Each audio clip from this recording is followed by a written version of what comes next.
Bonjour à tous. Aujourd'hui, nous sommes le mercredi 17 septembre 2025 et notre ami le colonel Larry Wilkerson est de retour parmi nous. Bienvenue, Larry. Ravi d'être avec vous, Nima. Quelle belle chemise vous portez. Dès que j'ai enfilé ma tenue hawaïenne ce matin, j'ai commencé à penser à Oahu et aux 5 merveilleuses années que j'y ai passées.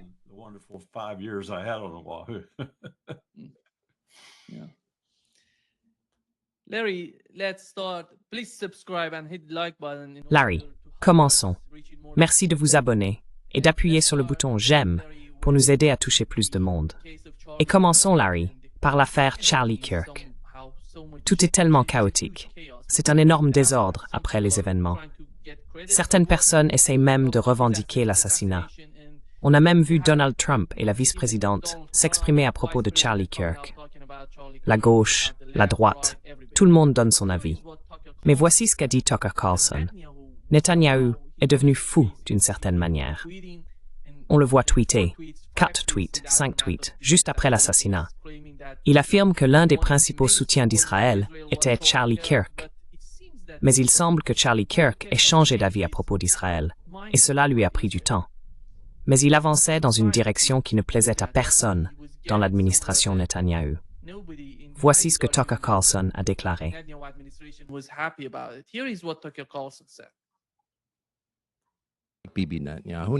Netanyahou, et il me l'a dit à de nombreuses reprises, et il l'a dit à son entourage à de nombreuses reprises, il considérait que Bibi Netanyahou était une force très destructrice. Il était consterné par ce qui se passait à Gaza. Par-dessus tout, il était amer parce qu'il pensait que Netanyahou utilisait les États-Unis pour mener ses guerres dans l'intérêt de son pays et que c'était honteux, embarrassant et mauvais pour les États-Unis. Et il en était irrité. Il ne détestait pas Netanyahou. Il n'était pas là à brandir une pancarte pour le dire. Mais il me l'a clairement exprimé, ainsi qu'à beaucoup d'autres personnes. Et il ne fait aucun doute que les défenseurs de Bibi sur Internet diront que je suis un menteur ou un cinglé.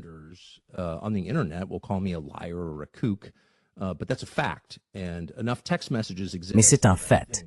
Et il existe suffisamment de messages textes pour que je pense que cela puisse probablement être vérifié assez rapidement. Pas que ce soit nécessaire, car c'est vrai. Peu après ce discours, il y a eu une attaque très intense contre Charlie, et dans une certaine mesure contre moi, même si je ne l'ai pas vraiment remarqué. Mais pour lui, je n'ai pas de donateur. Lui, il avait des donateurs à hauteur de 100 millions de dollars.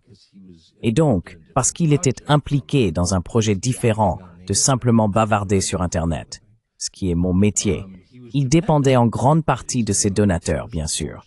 C'est une organisation à but non lucratif. Et ils se sont acharnés sur lui et l'ont tourmenté. Pas tous, bien sûr. Beaucoup l'ont soutenu. Mais ceux qui ont été offensés par mon discours.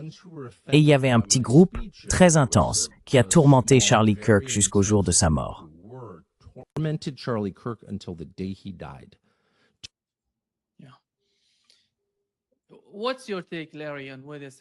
Quel est ton avis, Larry, sur l'endroit où cela s'est produit et sur la façon dont Netanyahou a essayé de s'attribuer le mérite de son assassinat? Il a dit qu'il s'agissait de radicaux islamistes, ou peu importe ce qu'il avait en tête, ainsi que le président des États-Unis. Il a dit que c'était l'extrême gauche.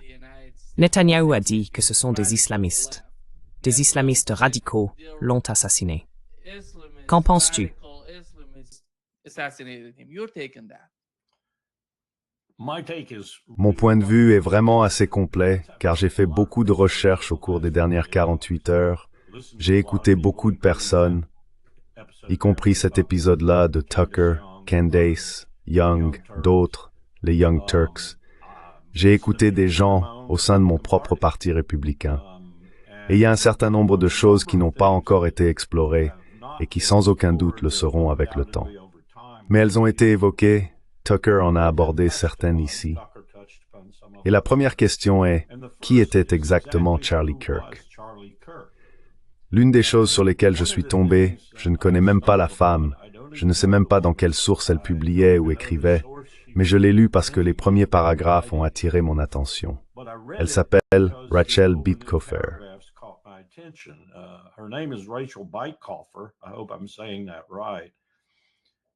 J'espère que je le dis correctement.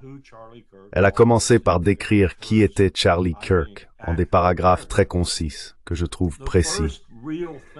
La première chose importante à comprendre, c'est qu'il était dans le business de l'argent, vraiment dans le business de l'argent, depuis l'âge de 17 ans. C'était tout simplement un génie pour exploiter ce qu'elle appelle l'indignation, en particulier au sein du Parti républicain et du groupe MAGA, afin d'attirer des donateurs et de l'argent pour continuer à étendre et à approfondir son influence, la rendant encore plus profonde et plus globale. Et bien sûr, cela a croisé la route du mouvement MAGA, et il a largement contribué à l'élection de Trump, cela ne fait aucun doute. Mais voici la phrase qui a le plus retenu mon attention.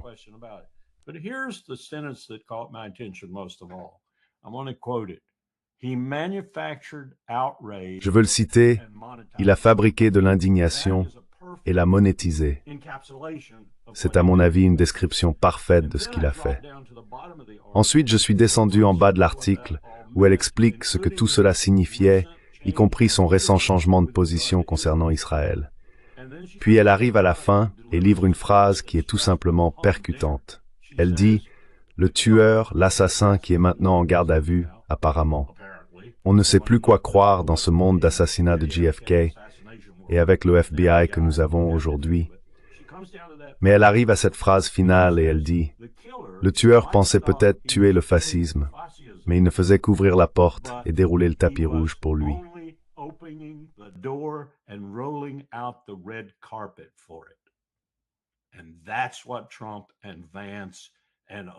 Et c'est exactement ce que font Trump, Vance et d'autres comme eux. Miller, par exemple, Stephen Miller. J'ai montré une photographie de Reinhard Heydrich, l'homme de la solution finale à Wannsee en Allemagne pour Hitler, l'homme qui a poursuivi la solution finale. J'ai montré une photo, et ensuite j'ai montré une photographie de Stephen Miller. La ressemblance biologique est tout simplement trop frappante. Miller est ce genre de personne pour Trump et pour Vance.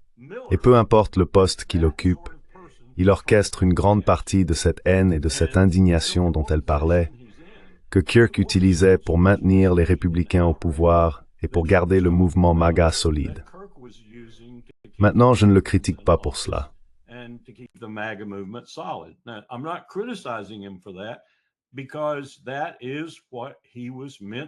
Parce que c'est ce qu'il pensait devoir faire dans sa propre tête. Il croyait que depuis ses 17 ans, il construisait cette dynamique dans le pays, des tournants, vous voyez, et tout ça. Il changeait le dialogue, ce qui me dégoûte aussi d'ailleurs. Le dialogue sous Biden, Blinken et Sullivan était corrompu, tout aussi corrompu que n'importe quoi, à droite. Et lui essayait de changer cela, et je pense qu'il croyait vraiment qu'il en était capable. Et il l'a fait. Mais ensuite, il arrive à un point où lui et Netanyahou en particulier, mais je pense aussi lui et le gouvernement qui dirige et tue actuellement en Israël, il a atteint un carrefour. Et je pense qu'il a commencé à reculer à ce carrefour, surtout face à la véhémence et à l'horreur absolue de Bibi Netanyahou.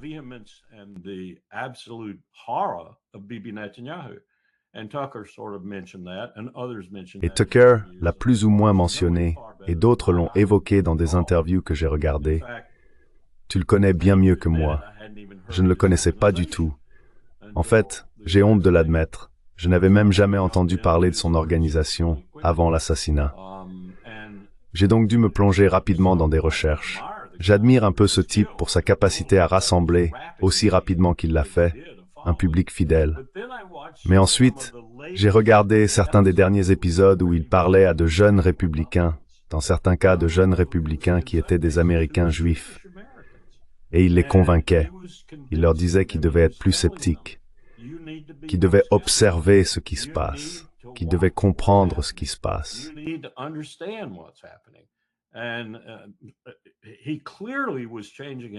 Et il changeait clairement d'avis sur le génocide, sur la profondeur du génocide, l'ampleur du génocide, et sur la mendacité propagandiste et mensongère de Bibi Netanyahou.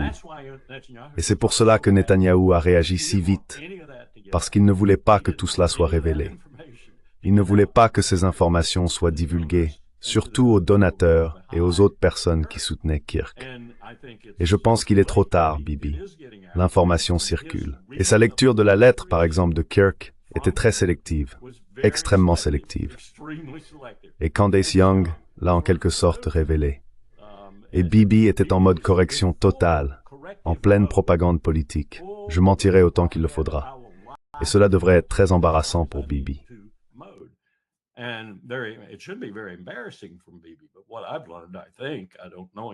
Mais ce que j'ai compris, je pense, je ne le connais pas personnellement. Mais ce que j'ai compris, c'est que la gêne ne fait pas partie de son caractère. Il avance coûte que coûte. S'il fait une erreur, il s'entête dans son erreur. Il dit que c'est quelqu'un d'autre qui a fait l'erreur. S'il bombarde un allié à Doha, il dit « je m'en fiche, j'en bombarderai un autre. Je bombarderai la Turquie si besoin. Je bombarderai Damas si besoin. Je l'ai déjà fait. Ai-je besoin de prouver quoi que ce soit concernant ma responsabilité dans ces crimes de guerre qui sont commis partout au Levant? Bibi est un individu vraiment, vraiment différent.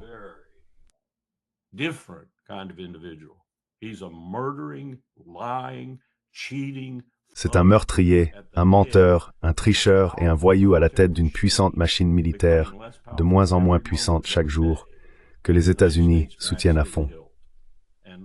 Et laissez-moi ajouter autre chose, Damon. J'ai regardé Doug McGregor en parler. Et j'aime bien Doug McGregor, et je pense qu'il a en grande partie raison. Mais même au sein de mon propre Eisenhower Media Network, j'ai des gens qui ne sont pas d'accord avec moi sur ce point. Je ne pense pas que la question soit qu'Israël contrôle l'Amérique. C'est l'Amérique qui utilise Israël. Et il faut comprendre ce parapluie stratégique dont je parle. L'un des membres de mon Eisenhower Media Network ne comprend tout simplement pas la stratégie.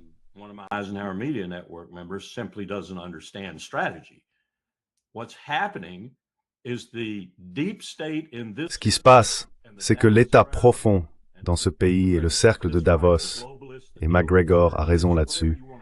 Les mondialistes, les néoconservateurs, peu importe comment on les appelle, le cercle de Davos, comme j'aime les appeler, le cercle du Forum économique mondial, le groupe dont Friedrich Merz était membre et l'est toujours, par exemple, et que BlackRock incarne à l'échelle mondiale. Ce groupe, qui soutient l'Empire, sait que le pouvoir est en train de passer de lui à la Chine. Point final. Il le sait, il le comprend viscéralement, et il se moque de ce que Bibi fait en Asie du Sud-Ouest, au Levant, parce qu'il considère ce chaos, ces ravages, ce pillage et ce saccage comme des instruments pour finalement atteindre la Chine. Et qu'a fait Bibi à l'instant? Qu'a fait Bibi à l'instant? Il a mentionné la Chine.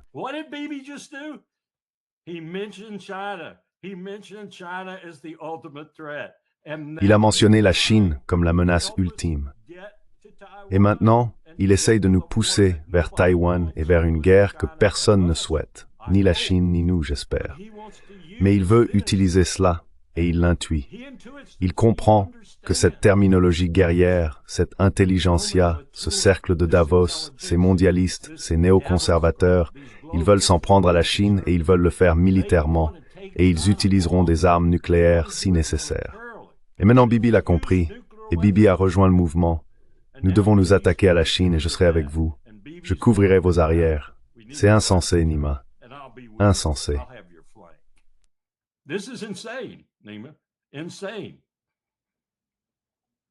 Oui,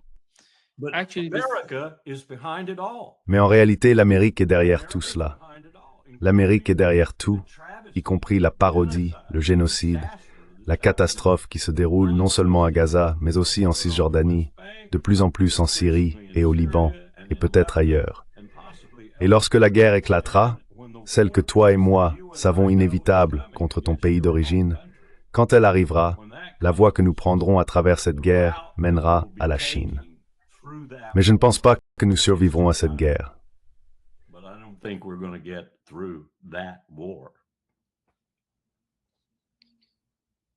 je pense que c'est un pari très risqué, Larry, de mettre tous tes œufs dans le panier d'Israël. Eh bien, ils ne sont pas seulement dans le panier d'Israël, ils sont dans le panier de Zelensky. Et ils sont aussi dans ce que j'appellerais le panier du flanc nord de l'OTAN, parce que nous travaillons sur l'Arctique. Et ces derniers chiffres qui viennent d'être publiés par des personnes compétentes, je pense aux grandes compagnies pétrolières et à d'autres, concernant la quantité de méthane et de pétrole brut sous l'Arctique, vont aggraver la situation de façon majeure. Parce que la Russie a le meilleur accès à tout cela et a plus ou moins donné à la Chine le feu vert. Oui, Moscou a dit à Pékin, à Xi Jinping, Poutine à Xi Jinping, nous comprenons que vous cherchez à obtenir le droit d'agir dans l'Arctique, même si vous n'avez pas de littoral. Venez utiliser le nôtre. C'est essentiellement ce que la Russie a dit. C'est ce que nous avons forcé à se produire entre Pékin et Moscou. Désormais, la Chine va devenir une grande puissance arctique par l'intermédiaire, si l'on veut, de Moscou.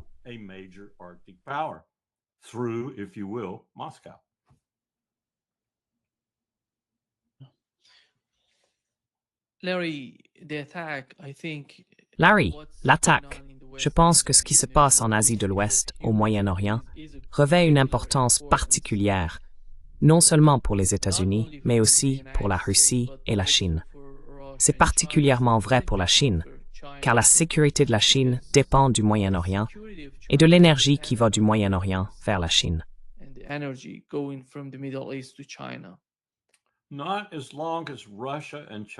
Pas tant que la Russie et la Chine coopèrent pleinement. Je veux dire, la Russie possède d'immenses ressources. Elles sont à peine exploitées. La Russie dispose de vastes ressources. Et quiconque pense que 148 ou 150 millions d'habitants est le signe d'un manque de puissance de la Russie se fait vraiment des illusions. Regardez les fuseaux horaires. Regardez l'immensité de la Russie. Regardez les ressources naturelles de la Russie, à peine exploitées à ce stade. L'Union soviétique n'avait pas la technologie. Elle n'avait pas les moyens d'exploiter cette immense gamme de ressources en Russie. Dans certains cas, ils ne savent même pas ce qu'ils possèdent, car c'est tellement vaste que cela n'a pas été exploré. Ils pourraient avoir des terres rares en abondance, tout comme nous, mais nos circonstances politiques ne nous permettent pas de les exploiter dans la plupart des cas.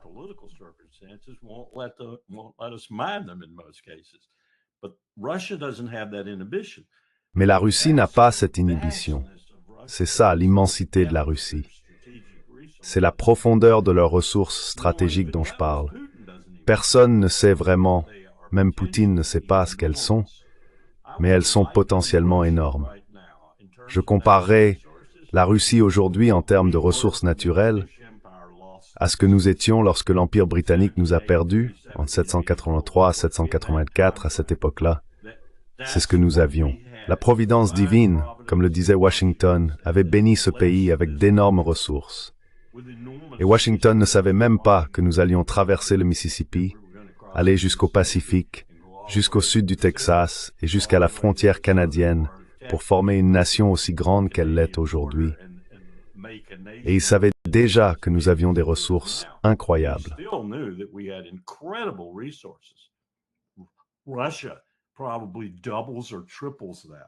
La Russie fait probablement 2 ou 3 fois plus que cela. Et ces oléoducs en sont le reflet.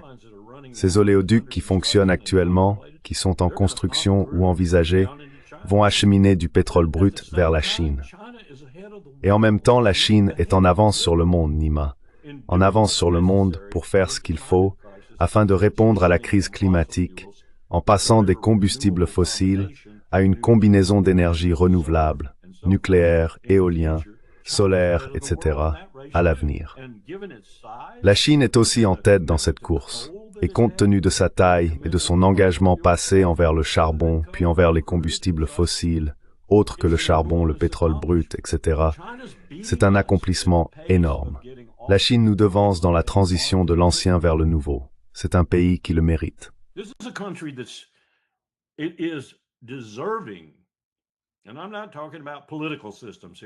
je ne parle pas ici des systèmes politiques. Je parle de la réalité, du pouvoir, de la théorie de John Mearsheimer, du pouvoir. C'est de cela que je parle. La Chine est en train de devenir un mastodonte, le pays le plus puissant du monde dans tous les aspects de la puissance nationale, y compris la puissance militaire, y compris la puissance navale, au sein de cette armée, y compris l'économie. Oui, c'est ça qui effraie ces gens. Ça leur fiche une peur bleue. Ils ne savent pas s'il faut changer de camp et aller dans cette direction, pour ainsi dire, ou rester avec le groupe et inévitablement sombrer dans une guerre nucléaire. Parce que c'est la seule façon d'arrêter ce transfert de pouvoir. Et quand on l'arrête avec des armes nucléaires, on met probablement fin à la vie humaine, si ce n'est pas à toutes, alors à une très, très grande partie.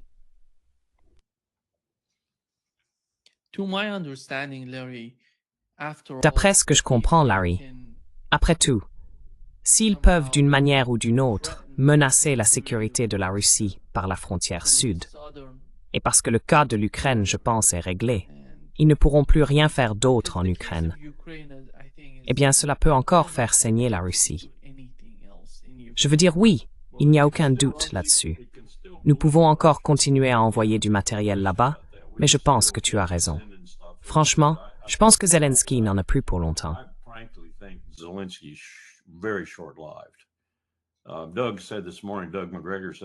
Doug a dit ce matin, Doug McGregor a dit ce matin qu'il a 1,1 milliard de dollars, je crois.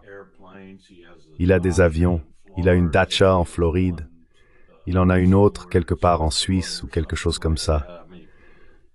Je veux dire, il pourrait quitter les lieux à tout moment et disparaître dès demain. Je ne suis pas sûr qu'il échappera à la vengeance que les Ukrainiens peuvent exercer cependant. Je veux dire, rappelle-toi, je suis le gars qui a dû gérer le type à qui on a dit qu'on avait mis une pastille nucléaire dans sa nourriture et qu'on a accusé la Russie. Oui, eh bien, nous avons découvert que ce n'était probablement pas la Russie. C'était probablement quelqu'un de son propre clan en Ukraine. Maintenant, certains d'entre eux étaient peut-être russophiles. Je ne sais pas.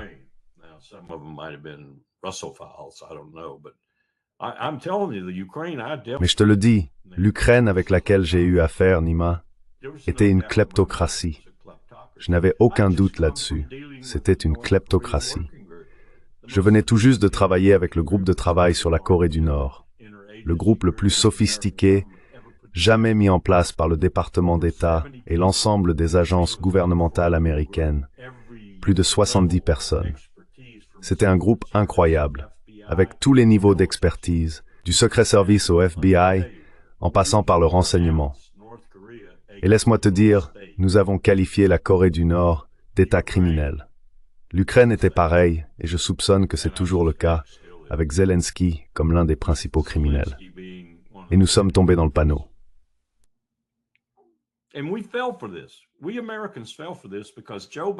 Nous, les Américains, nous sommes laissés berner parce que Joe Biden, Tony Blinken et Jake Sullivan n'ont cessé de répéter.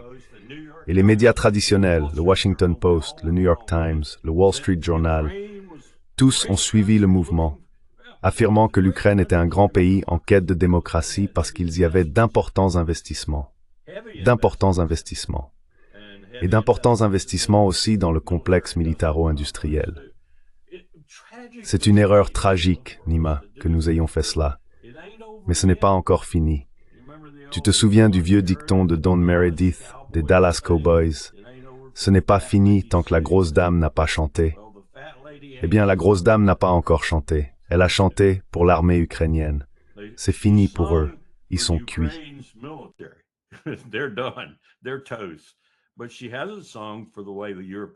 Mais elle n'a pas chanté pour la façon dont les Européens, en particulier l'Allemagne, la France et la Grande-Bretagne, vont continuer à alimenter cela. Et l'UE, et nous aussi d'ailleurs. Trump, et je suis d'accord avec Doug McGregor là-dessus, Trump est devenu un idiot. Non seulement il n'arrive pas à prendre une décision concernant l'Ukraine, ce qui serait simple, arrêtez, tout arrêter, et dire à vos alliés européens que vous arrêtez tout, et leur dire qu'ils devraient probablement faire de même. Mais il ne le fera pas. Et je suis d'accord avec Doug. Je n'arrive pas à comprendre. C'est tout simplement de l'imbécilité. C'est de la stupidité. C'est de la bouffonnerie, mais une bouffonnerie très dangereuse. Je n'arrive pas à comprendre. Pourquoi ne prend-il pas la décision? Il a dit qu'il le ferait avant l'investiture. Il a dit qu'il le ferait après l'investiture. Il a complètement et lamentablement échoué. Et le tsar met sa guerre. Il a tout échoué.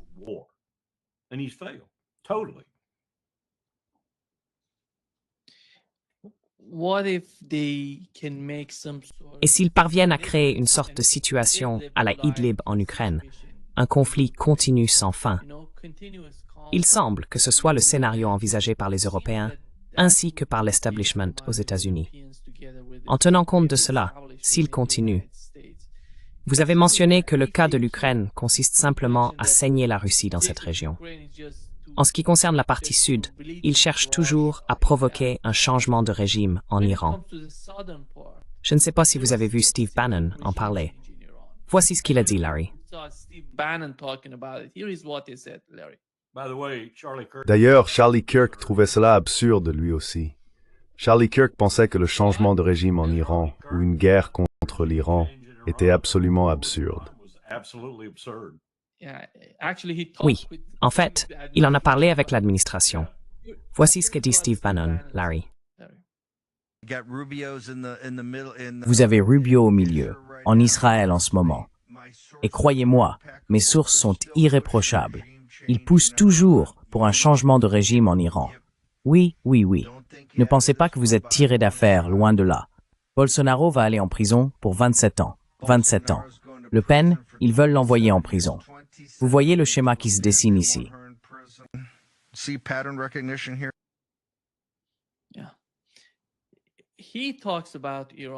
Oui, il parle de l'Iran.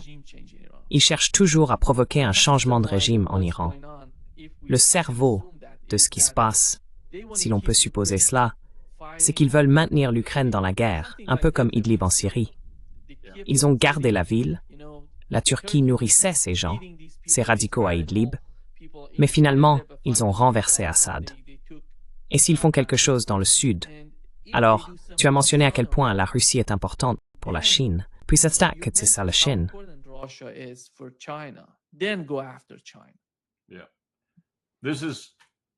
Oui, c'est une stratégie vouée à l'échec avant même de commencer, Nima. Quand on y regarde de plus près, les Soviétiques utilisaient une expression appelée corrélation des forces. Et tu sais ce que ça signifie. En général, ça veut dire combien ils en ont, combien tu en as, et ainsi de suite. Et la corrélation des forces, dans ce cas précis, est tout simplement défavorable à l'Empire américain, y compris Israël. La corrélation des forces, à petite échelle, au Levant en ce moment, est nettement défavorable à Israël. Je ne pense pas qu'Israël va durer beaucoup plus longtemps en tant qu'État, certainement pas en tant qu'État juif. Donc Bibi a découvert la Chine, et il a découvert que l'Iran pourrait être une voie vers la Chine.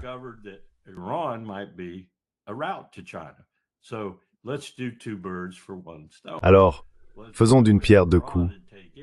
Allons en Iran, faisons tomber le régime, provoquons un changement de régime là-bas, et ensuite nous utiliserons cet impact sur la Chine parce que cela arrêtera le chemin de fer du Sud. Cela y mettra un terme.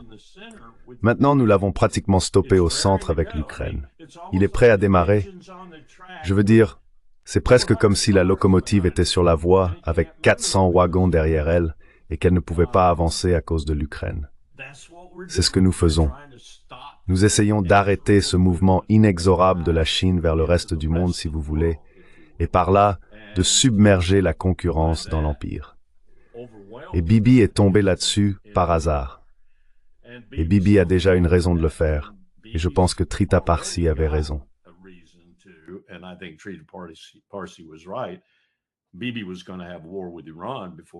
Bibi allait déclencher une guerre avec l'Iran avant Noël, peut-être même plus tôt que ça, peut-être avant la fin de ce mois. Il va ouvrir un nouveau front avec l'Iran, et à ce moment-là, tout sera possible parce qu'il sera en grand danger au point de perdre gravement, et il devra faire appel aux États-Unis. Et alors, comme je l'ai déjà dit, ce sera 10 ans, 2000 milliards de dollars, des pertes humaines horribles, et cela ressemblera à l'Irak à la fin ou pire, ou à l'Afghanistan ou pire. Et ce sera la fin de l'Empire pour toute fin pratique. Mais c'est ce à quoi nous faisons face ici en termes d'intention géostratégique. Et cette intention est financée par ces financiers, les Rothschild, les JP Morgan.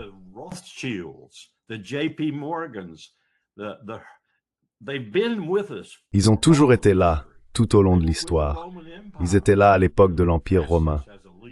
Cassius a un air maigre et affamé. eh bien il était aussi très riche. Ces gens sont toujours derrière ces guerres. Et c'est ce qui pousse tout cela, parce qu'ils ne veulent pas changer de drapeau. Et je ne parle pas seulement de l'Amérique. Je parle de Londres. Je parle de Genève. Je parle de beaucoup de gens qui ont un intérêt direct dans cette conception actuelle du monde, où l'empire américain est prédominant. Ils comprennent que ce qui se passe est probablement inévitable, mais ils veulent tout faire pour l'arrêter, ou le ralentir, ou peu importe, pour rendre le jeu plus équitable. Peut-être que certains d'entre eux le pensent.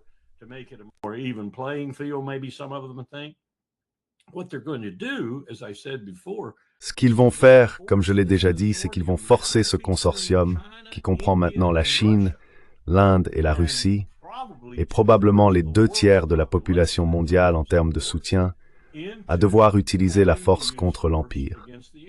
Je ne pense pas qu'ils en prendront l'initiative. Je pense que c'est l'Empire qui commencera, et Netanyahou en est un parfait exemple, en commençant par l'Iran. Mais comme je l'ai dit, il l'a maintenant compris. Il parle déjà de la Chine, une façon de s'en prendre à la Chine, Taïwan, une façon de s'en prendre à la Chine. Je veux dire, il joue toutes les cartes qu'il a en main pour survivre politiquement et éviter la prison. Et il comprend ce qui se passe en Israël. Il est en train de détruire Israël.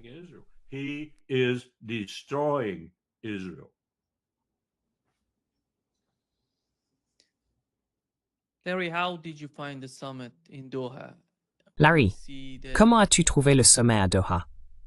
Nous voyons que la Syrie participe au sommet. Je n'aurais jamais pensé que tous ces pays seraient réunis. Imagine seulement ce que c'était avant, pendant la guerre, le conflit entre le Yémen et l'Arabie saoudite.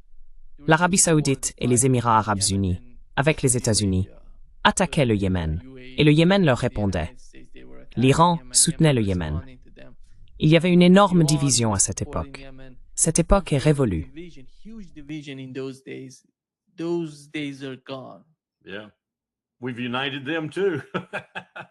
Oui, nous les avons unis aussi. Nous rassemblons tous les ennemis possibles que nous pouvons imaginer dans le monde. Maintenant, j'ai écouté, je me souviens plus si c'était le Premier ministre ou le ministre des Affaires étrangères, je crois que c'était le ministre des Affaires étrangères du Qatar. Il a tenu des propos très forts, mais c'est à peu près tout ce qu'ils font à propos de Netanyahou. Je veux dire, il l'a traité de narcissique, de tueur, de génocidaire. Il l'a insulté de toutes sortes de noms en anglais. Mais les amener à agir, c'est autre chose.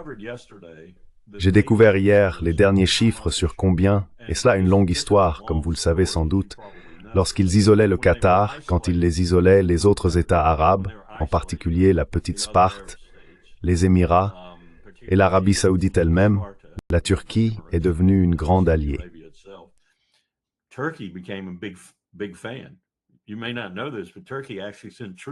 Vous ne le savez peut-être pas, mais la Turquie a en fait envoyé des troupes au Qatar.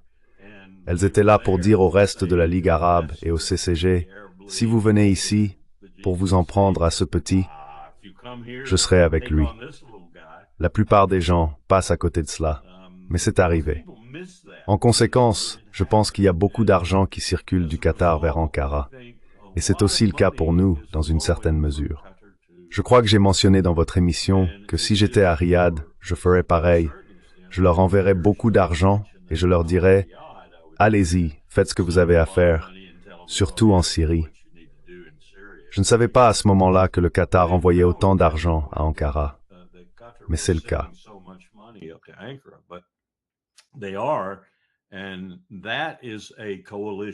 Et cela constituerait une coalition, si vous voulez, qui pourrait être efficace, vraiment efficace, parce que la Turquie dispose d'une armée capable de changer toute la dynamique au Levant en un instant comme ça. Et si elle recevait des financements pour que cela ne coûte pas trop cher à la Turquie, étant donné que la situation économique est actuellement si désespérée, en grande partie à cause des erreurs d'Erdogan. Mais si vous pouviez faire cela, peut-être même promouvoir ce ministre des Affaires étrangères, vous savez, il faudrait organiser des élections et tout ça pour qu'il devienne le dirigeant, parce que je ne sais même pas si Erdogan est encore pleinement maître de ses facultés parfois. Donc je l'écoute. Mais ce serait aussi un vrai changement de dynamique que la Turquie entre soudainement dans l'arène de manière redoutable, soutenue et financée par les Arabes inefficaces.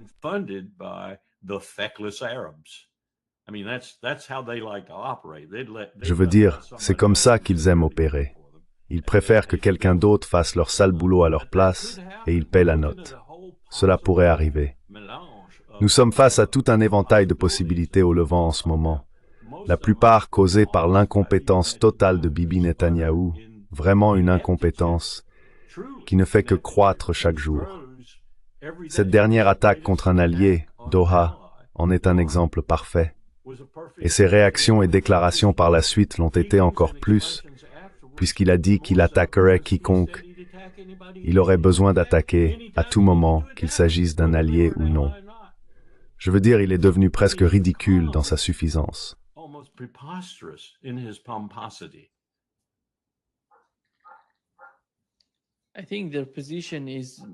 Je pense que leur position est la suivante. Lorsque nous avons appris que le ministre israélien des Affaires de la diaspora a déclaré que le nouvel axe du mal était composé de la Turquie, de la Syrie et du Qatar, c'était nouveau. C'est nouveau pour la région.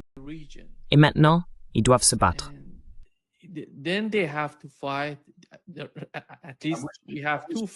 Au moins, nous avons deux factions. J'aurais préféré que George W. Bush n'ait jamais inventé cette formulation. Je sais qu'il a fait. Je connais le rédacteur de discours qu'il a écrite. Il voulait imiter le rédacteur de discours de Ronald Reagan. Vous savez, l'Empire du mal. Cette expression, l'Empire du mal, c'est Tony Dolan, le rédacteur, qui l'a trouvée. Ce rédacteur, un jeune gars, essayait de trouver une expression équivalente. L'axe du mal, n'est-ce pas? C'est comme ça que ces choses naissent. Un jeune rédacteur de discours se dit « Oh, c'est vraiment génial, mettons ça dans la bouche du président. » Et ça reste. Je suis désolé, continuez.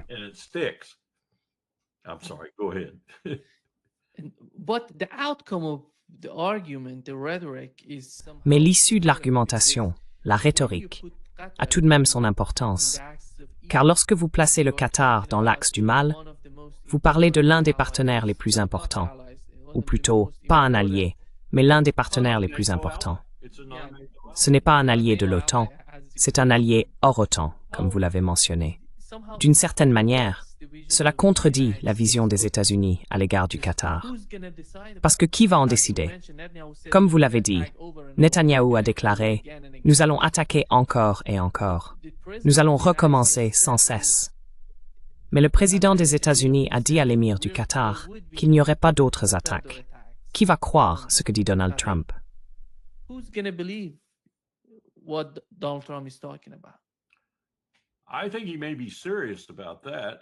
Je pense qu'il est peut-être sérieux à ce sujet, et tout ce qu'il a à faire, c'est dire cette réalité au commandant du Central Command, lui dire d'arrêter les attaques et lui laisser la suite.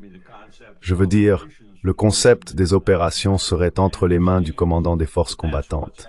Mais c'est déjà ce qui s'est passé. Ils ont laissé Hegseth ne sait pas ce qu'il fait. Hegseth n'a aucune idée de ce qu'il fait. Donc il a laissé au commandant du Central Command le soin de définir la manière dont nous répondrons au Levant. Il y a deux façons de faire cela avec l'armée. On peut leur donner des ordres très précis, comme par exemple Lincoln l'a fait pendant notre guerre de sécession à des moments critiques.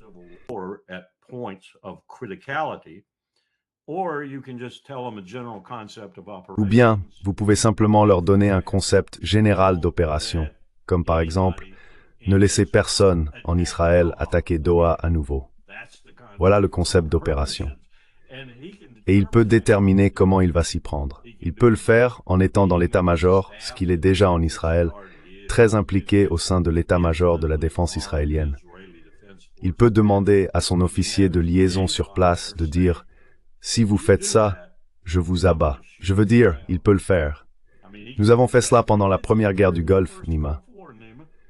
Ash Bush a demandé à Jim Baker d'aller en Israël et de dire à l'armée de défense israélienne et au premier ministre de l'époque « Vous ne répondrez à aucun missile Scud tiré d'Irak sur Israël ».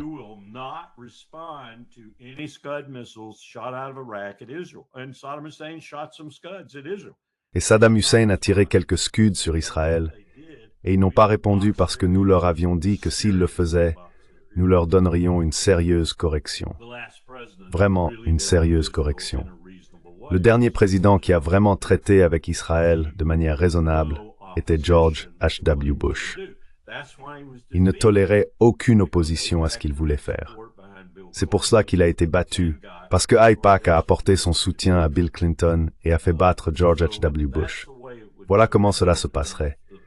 Et si le président dit au commandant du Central Command basé à Al Udeid, la base à Doha ou au Qatar, s'il dit ne les laissez pas recommencer, ils ne les laisseront pas recommencer.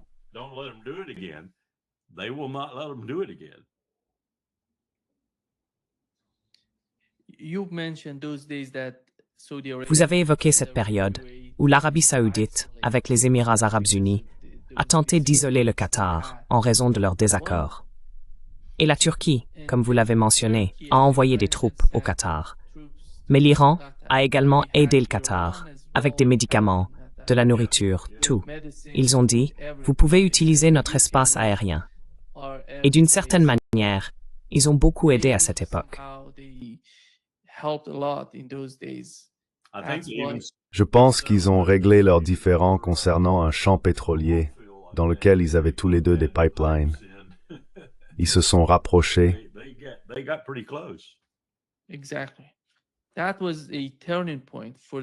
Exactement. Cela a été un tournant dans la relation entre l'Iran et le Qatar. Larry, nous avons appris lors de ce sommet qu'il y a eu une rencontre entre le chef du Conseil de sécurité iranien, Ali Larijani, et le prince héritier saoudien. Ils discutent d'un élargissement de la coopération économique et sécuritaire. Ce sont de nouveaux sujets qu'ils abordent.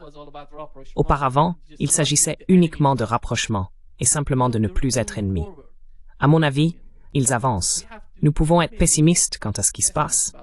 Mais après tout, en voyant comment les décideurs de ces deux pays comprennent d'une certaine manière la réalité cruciale et fragile du Moyen-Orient, il semble que cette réalité rapproche tous ces acteurs, ce qui contraste avec la politique d'Israël et ce qu'ils font.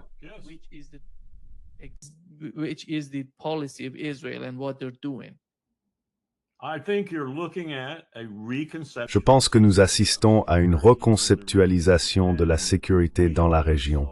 Et nous avons toujours pensé, au sein du commandement unifié où j'ai servi, parce que c'était le fournisseur de force à l'époque, qu'il n'y avait pas de Central Command. Le Central Command n'était qu'une toute petite cellule à Tampa, en Floride.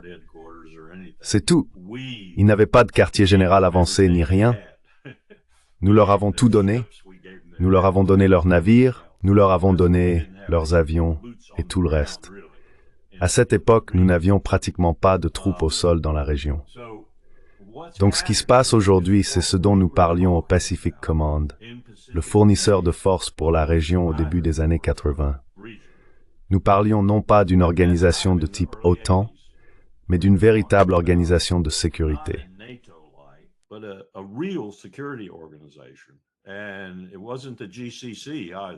Et ce n'était pas non plus le CCG. C'était une véritable conceptualisation d'une organisation de sécurité. Et devinez qui il fallait inclure. Il fallait inclure Téhéran, car qui est l'hégémon reconnu si l'on veut? Je n'aime pas ce terme, mais dans le Golfe, c'est l'Iran. C'est l'Iran. Saddam Hussein aspirait à l'être, et il a lancé une attaque contre eux lorsqu'il pensait qu'ils étaient extrêmement faibles après la Révolution. Et ils auraient marché sur Bagdad si nous ne les avions pas arrêtés. Ce sont eux la puissance dans le Golfe. À Riyad et ailleurs, ils commencent enfin à en prendre conscience. Comment arrêter ce qui se passe avec le soutien, par exemple, d'Al-Ansar ou des Houthis? Eh bien, soit on les intègre, soit on intègre leurs mentors, leurs fournisseurs.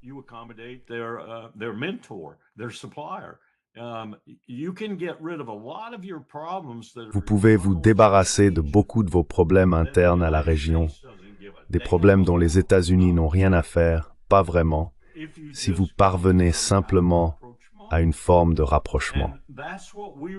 Et c'est ce que nous essayons de favoriser. Maintenant, le gouvernement à Washington n'aimait pas ça. Nous avions là-bas à l'époque un commandant brillant, William J. Crowe, diplômé de Princeton, un homme vraiment intelligent, qui est ensuite devenu président des chefs d'état-major interarmés avant Powell. il a mis en place cette alliance là-bas. Si vous voulez l'appeler une alliance formelle, ne l'appelez pas le Conseil de coopération du Golfe. Appelez-la l'Alliance du Golfe Persique ou du Golfe Arabique, ou appelez-la le Golfe Arabo-Persique. Peu importe.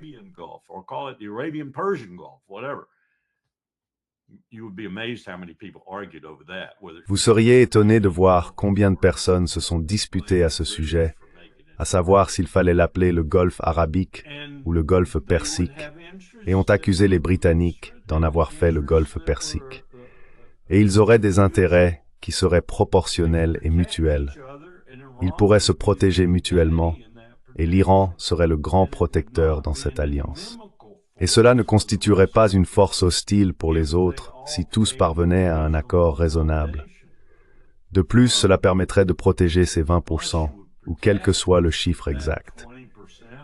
Et Nima, on m'a dit qu'il y a tellement de pétrole sous le désert occidental en Irak que s'il était correctement exploité, il reléguerait l'Arabie saoudite au second plan.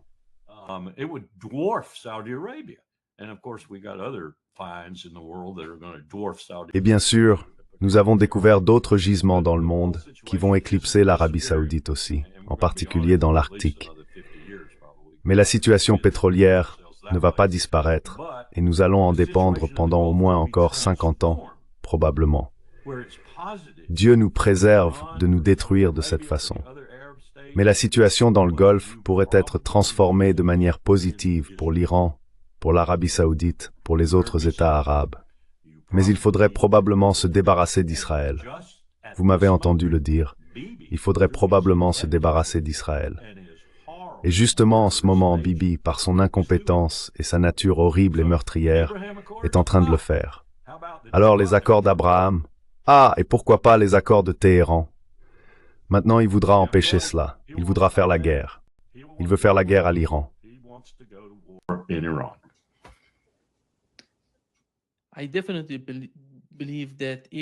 Je suis convaincu que s'il attaque à nouveau l'Iran, il n'obtiendra rien d'autre que la dévastation pour Israël.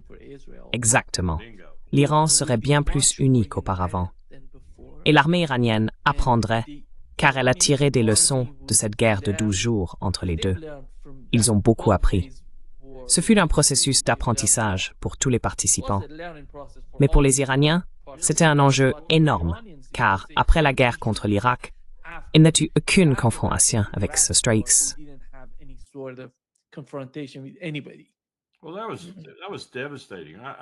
Eh bien, c'était dévastateur. Je me souviens que l'ayatollah, je crois que c'était l'ayatollah, a effectivement déclaré « Je dois arrêter parce que la résolution des Nations Unies était tellement puissante. » Et les États-Unis soutenaient les deux camps, puis ont pratiquement tout changé. Quand il a semblé que l'Iran pourrait atteindre Bagdad, nous avons transféré tout notre soutien à Bagdad. Et donc, vous savez, il a dit « Je ne peux pas mener cette fichue guerre. » C'est essentiellement ce qu'il a dit.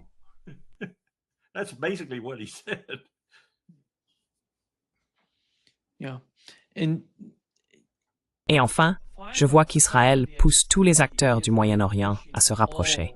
Aucune autre option n'est envisageable pour les Israéliens.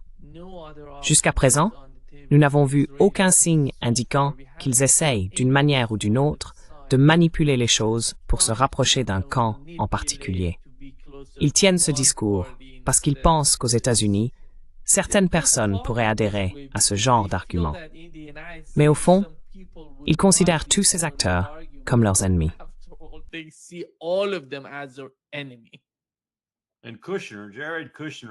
Kushner, Jared Kushner, doit être en train de faire une crise de panique, car il s'imaginait des milliards de dollars affluer dans ses coffres grâce aux accords d'Abraham et à ce qui devait suivre.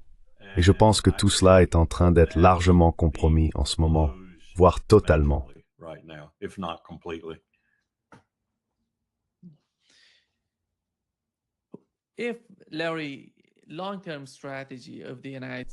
Si Larry, la stratégie à long terme des États-Unis au Moyen-Orient consiste à ce qu'Israël attaque tous les pays de la région, cela mettrait la question de la sécurité régionale sur la table pour les pays qui pensaient que les États-Unis leur garantiraient une certaine forme de défense.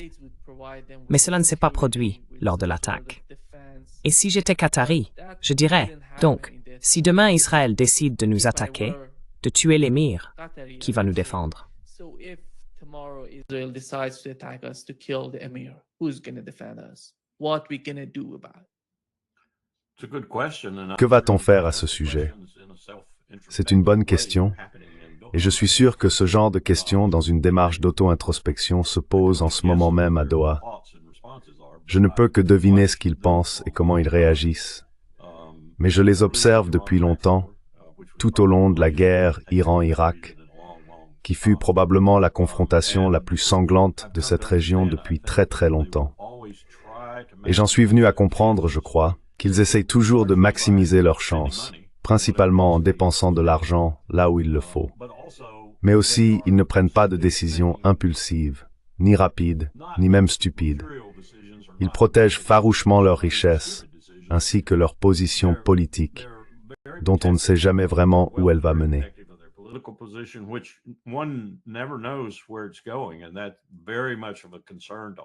Et c'est une préoccupation majeure pour tous, de Bahreïn jusqu'à Riyad et au-delà. Nous en parlions souvent au quartier général du commandement du Pacifique. On ne savait jamais où ils allaient se trouver d'un jour à l'autre. C'était, je pense, tout à fait vrai dans les années 80 et même dans les années 90.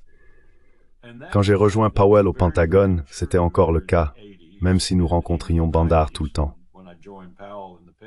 Powell et Bandar étaient très proches. Ils se parlaient constamment, le prince Bandar. Et Turki Al-Faisal aussi. J'avais l'habitude de déjeuner avec Turki Al-Faisal, qui était alors à la tête des services de renseignement saoudiens.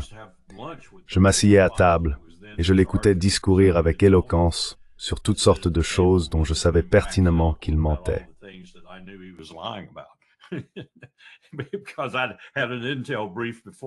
Parce que j'avais eu un briefing des services de renseignement avant de m'asseoir avec lui. Donc on ne sait jamais où ils vont en venir. Mais je pense que cette fois c'est différent. Depuis 40 ans maintenant, j'ai été exposé à cela. Je pense que c'est différent. Et je pense que cette différence est due à Bibi Netanyahou et aux massacres qu'ils l'ont vu perpétrer. Et on m'a informé de manière fiable qu'ils ont encore de gros problèmes à maintenir le calme dans la rue, parce que la rue est au courant. On ne peut pas, à notre époque, empêcher que la nouvelle de ces massacres et tueries parvienne à ces gens. On peut peut-être la cacher aux Américains, parce que les médias traditionnels sont tellement défaillants qu'ils ne leur disent jamais rien. Mais même Kirk voyait cela.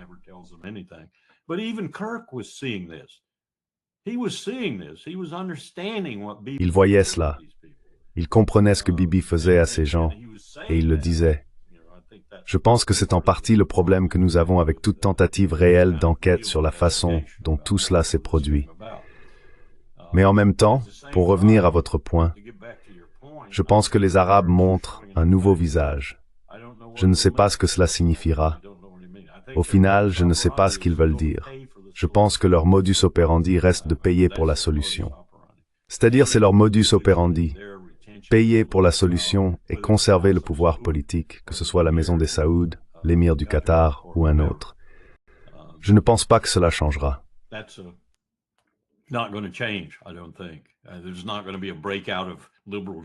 Il n'y aura pas d'émergence soudaine de la démocratie libérale dans le golfe de sitôt, contrairement à ce que certains pensaient pendant le printemps arabe, ce qui relevait totalement du rêve éveillé. Mais cela pourrait être positif. Cela pourrait être positif. Je ne fais pas partie de ceux qui pensent que la démocratie libérale est la solution aux problèmes du monde. Non, jamais vous ne m'entendrez dire que certains peuples ne pratiquent pas bien la démocratie libérale. Regardez à quel point nous la pratiquons mal en ce moment. Si vous voulez montrer au monde un système de gouvernance qu'ils n'ont même pas envie d'essayer, regardez les États-Unis et la démocratie libérale telle qu'elle y est appliquée. Nous sommes un désastre.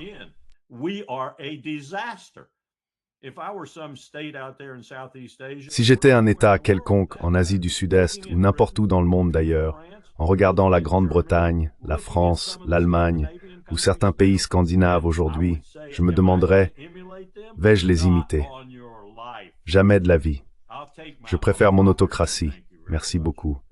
Et on observe cela aussi partout en Asie centrale. Regardez Dushanbe, regardez Tashkent, regardez Samarcande, regardez ces villes en pleine croissance, magnifiques, avec certains des meilleurs hôtels du monde aujourd'hui. Pas à New York, pas à Londres, pas à Paris, mais dans ces capitales d'Asie centrale. Voilà la transformation qui a eu lieu, et elle s'est produite sous des autocrates. Qui donne le meilleur exemple? Who's showing the best example?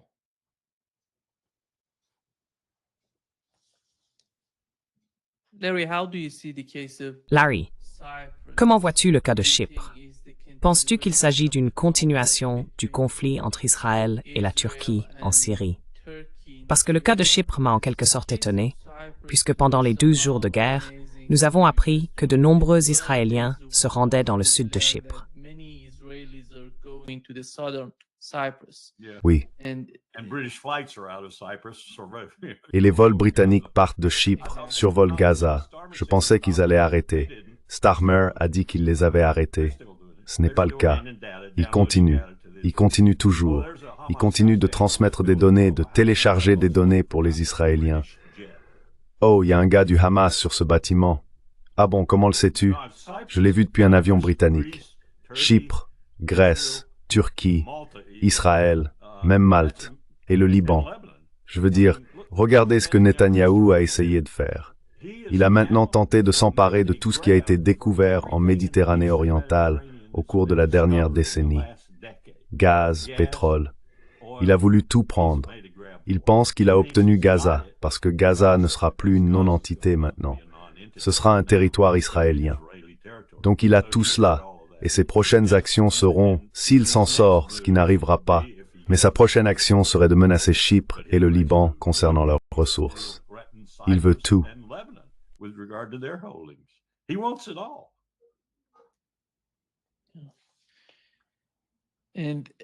Et voici ce dont la Russie parle. Elle est prête à renforcer la coopération militaire avec l'Irak. Avec l'Irak? Avec l'Irak? Oh, je n'avais pas entendu cela. Oui, je pense qu'ils voient le vide. Ils voient le vide dans la région. C'est pourquoi ils essayent de... Je dirais que la Chine ferait la même chose.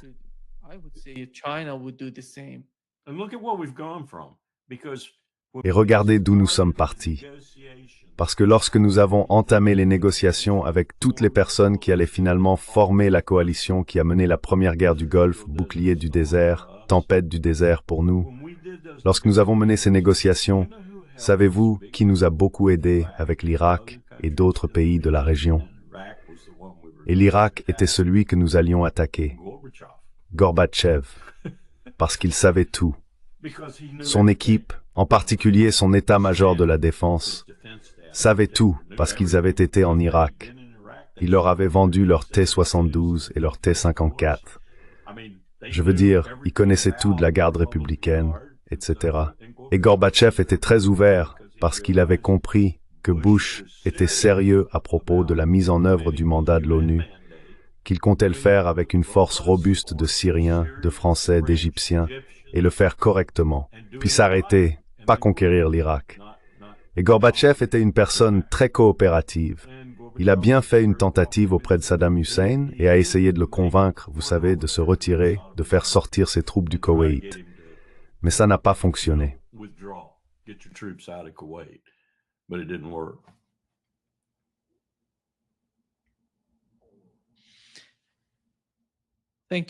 Merci beaucoup, Larry, d'être avec nous aujourd'hui. C'est un grand plaisir, comme toujours. Chaque fois que nous parlons ainsi, je souhaite le retour de H.W. Bush. Il avait ses défauts, mais il comprenait la technique et l'expertise opérationnelle d'Eisenhower. Et vous savez, ce n'est pas rien de dire que nous avons perdu tous ceux qui avaient vécu la Seconde Guerre mondiale et qui comprenaient ce qu'était une conflagration aussi colossale, 100 millions de victimes, la Seconde Guerre mondiale, et qui étaient absolument déterminés à ne pas laisser cela se reproduire, et certainement pas avec des armes nucléaires. Il a été le dernier. Bill Clinton était un novice. C'était un idiot. Un idiot. Je l'ai vu de près pendant la première année de son mandat. C'était un idiot. Nous sommes passés d'un leadership plutôt correct après la Seconde Guerre mondiale à des idiots. Et toi, Nima, ainsi que le reste du monde en souffrait. And you, Nima, and the rest of the world are suffering. I hope J'espère que quelqu'un à Washington montrera cette vidéo de Nixon à Donald Trump. Voici ce que Nixon a dit à propos d'Israël avant de conclure. Here's what Nixon said about Israel, Larry. Le fait est que les Juifs américains soutiennent Israël. Et je l'ai compris.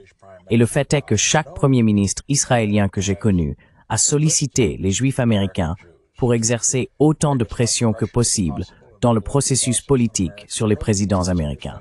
C'est compréhensible. Je ne m'y oppose pas. Maintenant, un président ne doit pas céder à cela à chaque occasion. Permettez-moi d'expliquer quelque chose à propos de ce qu'on appelle le lobby juif dans ce pays. Tout d'abord, les Juifs, de manière compréhensible, aux États-Unis, à cause de ce qui s'est passé pendant la Seconde Guerre mondiale, à cause de la Shoah, vont accorder la priorité à la survie d'Israël.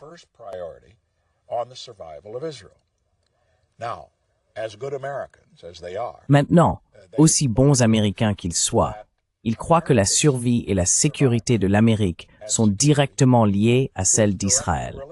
En d'autres termes, ils pensent qu'être d'abord pour Israël ne signifie pas que l'on met l'Amérique au second plan, car pour eux, les deux vont de pair. Cependant, à mon avis, un président américain doit aborder la question différemment. Il doit toujours penser d'abord à ce qui est le mieux pour l'Amérique.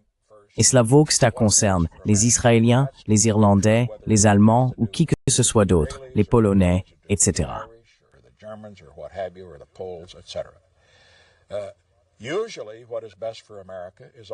D'habitude, ce qui est bon pour l'Amérique l'est aussi pour Israël, et vice-versa. Mais parfois, par exemple, un président américain doit prendre une décision qui, en réalité, ne donne pas un chèque en blanc aux Israéliens. Et un exemple de cela est une décision que j'ai prise. J'ai décidé, dès le début de notre administration, que nous allions chercher à établir de bonnes relations avec l'Égypte et d'autres voisins d'Israël. Beaucoup de mes amis israéliens n'ont pas aimé cela parce qu'ils voulaient une relation privilégiée avec Israël et seulement Israël. Mais j'ai toujours dit que les intérêts sont mieux servis en ayant les États-Unis comme amis. Un homme assez sage.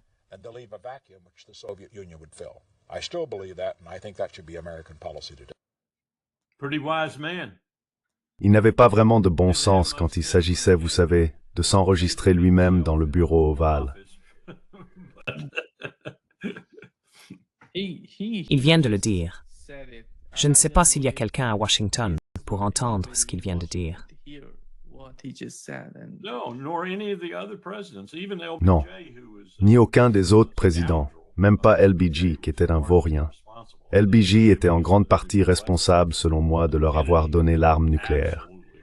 Kennedy avait été absolument opposé à ce qu'Israël obtienne l'arme nucléaire. Je veux dire, farouchement opposé. Et c'est une autre raison pour laquelle je pense qu'il pourrait y avoir eu plusieurs composantes dans cet assassinat. La CIA, le Pentagone et le Mossad. Je pense que les trois ont eu un rôle dans l'assassinat de Kennedy parce qu'il était fermement opposé à ce qu'Israël possède l'arme nucléaire. Johnson, lui, ne l'était pas, vous savez. Cela, l'assassinat de Kennedy leur a permis d'obtenir l'arme nucléaire. that got, Kennedy's assassination got him a nuclear weapon. History books are going to be rewritten. Les livres d'histoire vont être réécrits au cours des 100 prochaines années, One of the Nima. places they're going to be rewritten Et l'un des endroits où ils seront réécrits de la manière la plus vive et la plus surprenante concerne la relation entre ce minuscule petit bout de terre à l'extrémité orientale de la Méditerranée, appelé Israël, et l'Empire. Parce que ce minuscule petit bout de terre, tout en étant utilisé par l'Empire à ses propres fins, a vraiment semé le trouble au sein de la direction et des fonctions de l'Empire, jusqu'à organiser des assassinats, dont l'un était probablement celui de Kennedy. Oh, nous ne pouvons pas permettre que cela se produise en Amérique. Nous sommes une démocratie libérale. We can't have that happen in America. We're a liberal democracy. We kill people every freaking day of the week, Nima. Nous tuons des gens tous les jours de la semaine, Nima, dans cette démocratie libérale, dans la rue, sur les routes secondaires, sur les autoroutes. Et tu sais, j'ai lu un article ce matin, Nima, à propos de la Californie et de ce qu'ils essayent de faire avec la Chine, ce qui est tellement important pour l'économie californienne et au final tellement important. Et j'ai appris cela avec le président Powell. J'ai appris qu'à un moment donné, 90% du budget de la défense allait à la Californie. Je veux dire, ils ont une telle relation avec la Chine en ce moment. Et Trump aggrave tellement la situation et essaye vraiment de la détruire qu'on a envie de pousser la Californie vers un statut d'État séparé.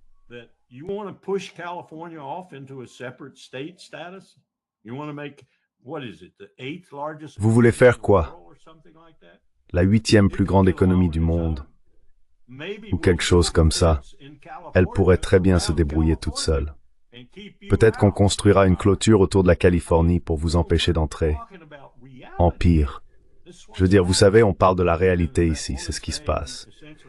Et cette femme qui dit en gros « Bitkoff », ou qui dit « Vous ne combattez pas le fascisme, vous déroulez le tapis rouge pour lui ». Ce genre de choses pourrait provoquer ça en un éclair. J'enverrai l'armée des États-Unis en Californie pour les empêcher de faire sécession de l'Union. Les gens pensent que ce genre de choses ne peut pas arriver. Ils sont fous. Ça peut arriver. People think that kind of thing can't happen. They're crazy. It can. Oui, South America's not the only place where they have revolutions. L'Amérique du Sud n'est pas le seul endroit où il y a des révolutions.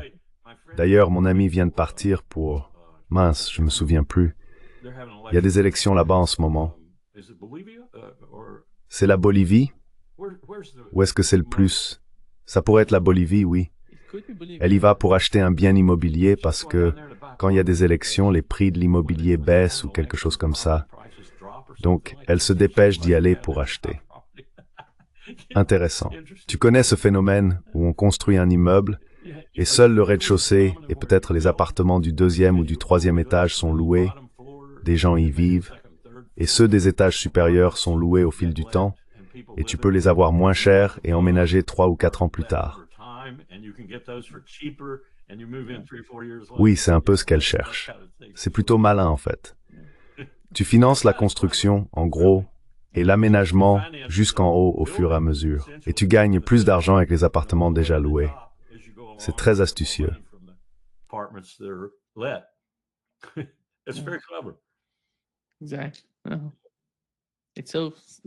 exactement. Je connais ça parfaitement. Je parie que c'est aussi ton cas à cause de ton travail. Merci beaucoup, Carl. Thank you so much, Carl. Prends soin de toi. Grand plaisir comme toujours. À bientôt. À vendredi. Et vendredi. Prends soin de toi. Au revoir.